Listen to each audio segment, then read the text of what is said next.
நமது இம்மானுவேல் நற்செய்தி சபையின் சார்பாக இன்றைய நாளில் உங்களை யாவரையும் நான் வாழ்த்துகிறேன். கர்த்தர் கிருபையாக இந்த 2024 முடித்து 2025 நாம் ஆரம்பிக்கிறோம். அல்லேலூயா. கடந்த வருடத்தில் கிருபையால் தேவன் நம்மை நடத்தி வந்ததுக்கு கடந்த வருஷத்தினுடைய வாக்கு தத்தம் 2 ராஜாக்களின் புஸ்தகத்தினுடைய 3ஆம் அதிகாரத்தினுடைய 4வது வசனத்தை வாசிக்கும் சந்தர்ப்பத்தில், அப்படியே இஸ்ரவேலின் ராஜாவும் யூதாவின் ராஜாவும் ஏதோமின் ராஜாவும் சேர்ந்து போனார்கள். ஆனாலும் அவர்கள் 7 நாள் சுற்றி திரிந்த போது அவர்களை பின் செல்லுகிற ராணுவத்துக்கும் மிருக ஜீவன்களுக்கும் தண்ணீர் இல்லாமல் போயிற்று. கவனிங்க, அந்த வார்த்தை என்ன சொல்லப்படுகிறது என்று சொல்லி பார்த்தால் 16வது வசனம், அவன் கர்த்தர் உரைக்கிறது என்னவென்றால், இந்த பள்ளத்தாக்கில் எங்கும் கால்வாய்களை வெட்டுங்கள், நீங்கள் காற்றையும் காண மாட்டீர்கள், மழையும் காண மாட்டீர்கள், ஆனாலும் நீங்களும் உங்கள் ஆடு மாடுகளும் உங்கள் மிருக ஜீவன்களும் குடிக்கும்படிக்கு இந்த பள்ளத்தாக்கு தண்ணீரால் நிரப்பப்படும் என்று கர்த்தர் உரைக்கிறார். இது கர்த்தரின் பார்வைக்கு அற்பமான காரியம், மோவாபியரும் உங்கள் கையில் ஒப்பு கொடுப்பார் என்றார். கவனிக்க, இவர்கள் 7 நாள் தண்ணி இல்லை, 7 நாள் அவர்களுக்கு என்ன சூழ்நிலை இருந்தது என்று சொல்லி பாருங்க. அப்போ இவங்களுக்கு சொன்ன வார்த்தை என்னன்னாக்கா, நீங்க 7 நாளுக்குள்ள தேவன் உங்களுக்கு என்ன செய்வார், இன்றைக்கு நீங்க கால்வாயை வெட்டுங்க. அப்ப தண்ணியே இல்லாத இருக்கிற நேரத்தில் இந்த கால்வாவை எப்படி வெட்டி இருப்பான்? மிகுந்த கட்டம், ஆழமாவும் வெட்டுனா அகலமாகவும் வெட்டினான். ஆனால் அவனுடைய நாவில் தண்ணி இல்லாத நேரத்தில் அவன் வெட்டினான். வெட்டி அடுத்த வார்த்தை என்ன சொல்லுது நீங்க கவனித்து பாருங்க. கர்த்தரின் பார்வைக்கு அற்ப காரியம், மோவாபியரும் உங்கள் கையில் ஒப்பு கொடுப்பார். அதன்படியாகவே அந்த 20வது வசனம், மறுநாள் காலமே பலி செலுத்தும் நேரத்தில் இதோ தண்ணீர் ஏதோம் தேசம் வழியாய் வந்ததினால் தேசம் தண்ணீரால் நிரம்பிற்று. அல்லேலூயா. அப்போ 2024 ஆண்டு நமக்கு பல போராட்டத்தின் இடையில் நாம் பள்ளத்தாக்கு எங்கும் போய் கால்வாயை வெட்டி காத்திருந்து அவள் அதிகாலையில் எழுந்து தேவனை மகிமைப்படுத்தும் போது பள்ளத்தாக்கு எங்கும் தண்ணீரினால் நிரப்பப்பட்டது. அங்கு வார்த்தை என்ன சொன்னா, நீங்கள் காற்றையும் காண மாட்டீர்கள், மழையும் காண மாட்டீர்கள், ஆனாலும் நீங்களும் உங்கள் ஆடு மாடுகளும்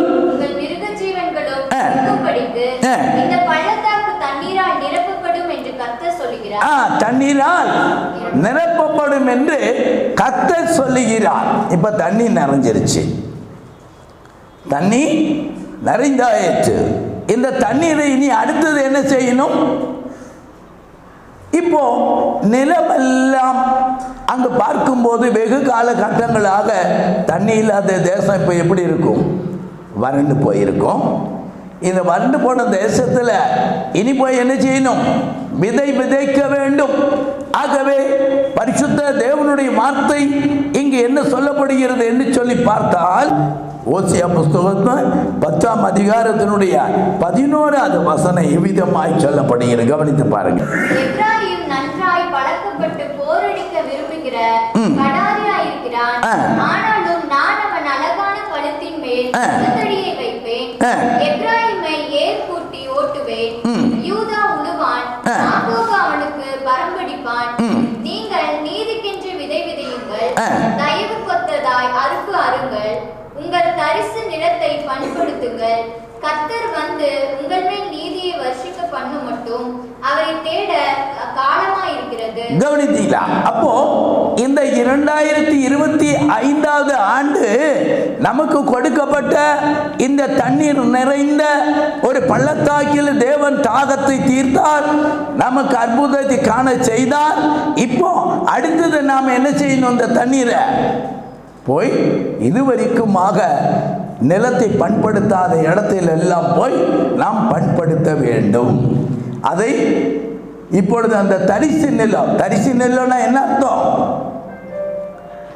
விளைச்சல் எல்லாம் இருக்கும், ஆனால் அதை பண்படுத்தாதபடி, விதை விதைக்காதபடி அது முள்ளுகள் நிறைந்த ஒரு காடாய் காணப்படும். இப்பொழுது போன உடனே விதைக்கிறதுக்கு முயற்சி எடுக்கக்கூடாது. அடுத்தபடியாக அதை என்ன செய்யணுமா? பண்படுத்த வேண்டும். நம்ம ஆண்டவர் சொல்லி இருக்காரு, அறுப்பு மிகுது, வேலையாட்களோ குறைவு. விதைச்சாத்தானே. அண்ணா விதைக்கிற விதையை நாம் தேவ சந்நிதியில எரேமியா தீர்க்கதரிசியினுடைய 4ஆம் அதிகாரத்தில் சொல்லப்பட்ட திருவசனத்தை கவனித்து பாருங்கள். மனதாய் இருந்தால் என்னிடத்தில் திரும்பு என்று கர்த்தர் சொல்கிறார். நீ உன் அருவருப்புகளை என் பார்வை நின்று அகற்றிவிட்டால் நீ இனி அலைந்து திரிவதில்லை. கவனித்து பாருங்க. அடுத்தது என்ன சொல்றாரு? நீ உண்மையோடு நியாயத்தோடு நீதியோடு கர்த்தருடைய ஜீவனை கொண்டு ஆணையிடுவார். புறஜாதிகளும் அவருக்குள் ஆசீர்வதிக்கப்பட்டு அவருக்குள் மேன்மை பாராட்டுவார். கவனிக்க, புறஜாதியரும் இந்த ஆசீர்வாதத்தை பெற்றுக் கொள்வார்கள். நீ மாத்திரமல்ல, நீ மனம் திரும்பினால், இஸ்ரவேல் தேவ சந்நிதியில் கர்த்தருடைய பார்வையில் அசுத்தத்தை நீ அகற்றிவிட்டால் உன் நிமித்தமாக மற்ற புறஜாதிகளும் ஆசீர்வதிக்கப்படுவார்கள். தேவனை அறியாதவர்கள் ஆசீர்வதிக்கப்படுவார்கள். நீதி நியாயங்களை செய்யாதவர்களும் உன் நிமித்தமாக உன்னை பார்த்து அவர்களும் ஆசீர்வதிக்கப்படுவார்கள். அடுத்த வசனம் என்ன சொல்லுது? கவனித்து பாருங்க. யூத மனுஷரோடும் எருசலேமியரோடும் கர்த்தர் சொல்கிறது என்னவென்றால், நீங்கள் முள்ளுகளுக்குள்ளே விதையாதிருங்கள், உங்கள் தரிசு நிலத்தை பண்படுத்துங்கள். கவனித்தீங்களா? நீ முள்ளுகளுக்குள்ளாக விதைக்க கூடாது. அப்ப முள்ளுகளுக்குள்ளாக நீ தேவ சந்நிதியில விதைத்தால் அந்த முள்ளாகப்பட்டது அந்த விதையை அதை நெரித்து போடுமா? கவனிக்க. ஆகவே நல்ல நிலம் என்பது இருதயத்தை விருத்த சேதனம் செய்ய வேண்டும், இருதயத்தை பக்குவப்படுத்த வேண்டும். ஆகவே ஒரு மனித இதயத்தில் தேவ வார்த்தையை விதைக்க வேண்டுமாயானால், அது பலன் கொடுக்க வேண்டுமாயானால், முதலாவது ஒரு மனிதனுடைய இதயத்தை நாம் பக்குவப்படுத்த வேண்டும். இந்த சரியான பராமரிப்பு இல்லாம யாரோ விதைச்சத நீ அறுக்கிறதுக்கு நியாயம் இல்லை. நீ எதை விதைக்கிறியோ அதையே அறுப்பாய். இந்த உபாகமம் 11ஆம் அதிகாரத்தில் வரும்போது அடுத்த ஒரு வாக்குத்தத்தை என்ன சொல்லப்படுகிறது? நீங்கள் சுதந்தரிக்கிற போகிற தேசம் நீ விட்டு வந்த எகிப்து தேசத்தை போல் இராது. அங்கே நீ விதையை விதைத்து கீரை தோட்டத்திற்கு நீர் பாய்ச்சுகிறது போல உன் காலால் நீர் பாய்ச்சி வந்தாய். நீ காலால் நீர் பாய்ச்சி வந்தாய். என்ன அர்த்தம் காலால் நீர் பாய்ச்சிருது? அந்த காலத்துல கிணத்துக்கு மேல ஒரு கம்பு போட்டு அது மேலே கால் வச்சு மேலே இந்த பக்கம் அமுத்துவான், இந்த பக்கம் அமுக்கும் போது நேர பள்ளத்துக்குள்ளாக ஆழத்துக்கு அந்த ஒரு கயிறோடு கூட அந்த ஒரு துருத்தி உள்ளே போகும். அதை அடுத்து இந்த பக்கம் அமுத்துற நேரத்தில் இது மேலே தூக்கி வந்து அப்படியே நீர் பாய்ச்சி கொண்டிருக்கும். ஆனபடினால் இனி அதை நீ கட்டப்பட வேண்டாம். நீ சுதந்திரிக்கிற போகிற தேசம் மகா செழிப்புள்ள தேசம், அங்கு உன்னை ஆசீர்வதிப்பதற்குரிய தேசம். இந்த 2025ஆம் ஆண்டு தேவன் நீ விட்டு வந்ததான எகிப்து தேசத்தை போல அல்ல. இது சுதந்திரிக்க போகிற தேசம், ஆசீர்வதிக்கப்பட்ட தேசம். அடுத்து 11ஆவது வசனம். நீங்கள் சுதந்திரிக்க போகிற தேசமோ மலைகளும் பள்ளத்தாக்குகளும் உள்ள தேசம். அது வானத்தின் மழை தண்ணீரை குடிக்கும் தேசம். அது வானத்தின் மழை தண்ணீரை குடிக்கும் தேசம். அது நீ ஆசீர்வதிக்கப்பட்ட தேசம்.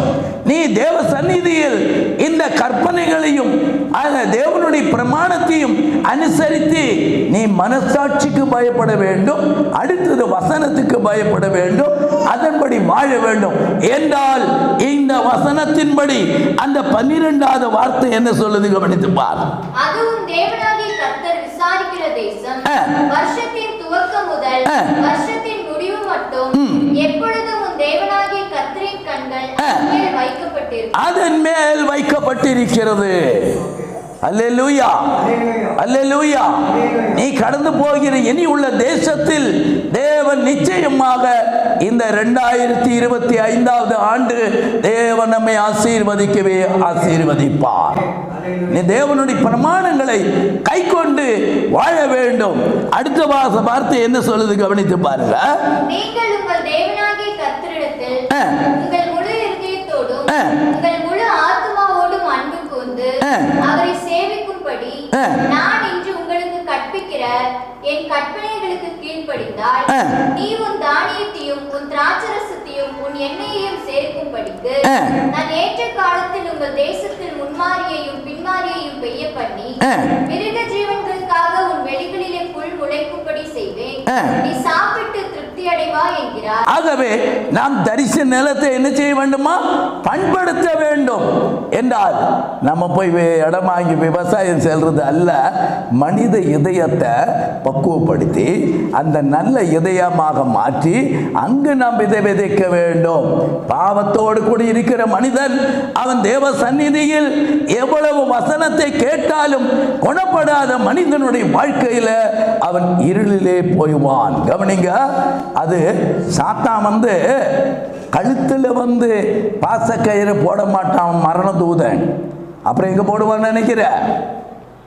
நீ போனா திரும்பி வராத ஊருக்கு உன்னுடைய கால்களில் அந்த குதிங்காலில் வலை சிக்கலை வைத்து அங்க போட்டு விடுவான். நீ மேலே போகாதபடி பாதாளத்தில் போய் விடுவாய். ஆனபடியினால் அந்த எகிப்து தேசத்தில் ஒரு இருண்ட தேசம், நமக்கோ ஒரு வெளிச்சத்தின் தேசத்தில் பயணித்துக் கொண்டிருக்கிறோம். ஆகவே பிரியமானவர்களே, இந்த வார்த்தையை நீங்கள் நன்றாக கவனித்து பாருங்க. கடந்த வருஷத்தை காட்டிலும் இந்த வருஷம் அதிகமாக விசுவாசத்தில் நம்பிக்கையில் ஜெயம் எடுக்கும். ரோமர் 12:12 நம்பிக்கையில் சந்தோஷமாயிருங்கள், உபத்திரத்தில் பொறுமையாயிருங்கள், ஜெபத்தில் உறுதியாய் தரித்திருங்கள், கர்த்தர் உங்களை ஆசீர்வதிப்பாராக. கடந்த வருஷத்தில் மழை தண்ணீரை சேர்த்தோம், இந்த வருஷத்தில் தரிசு நிலத்தை பண்படுத்துவோம். நாம் தேவ சந்நிதியில் ஆசீர்வதிக்கப்படுவோம். கர்த்தர் உங்களை ஆசீர்வதிப்பாராக. ஆமென்.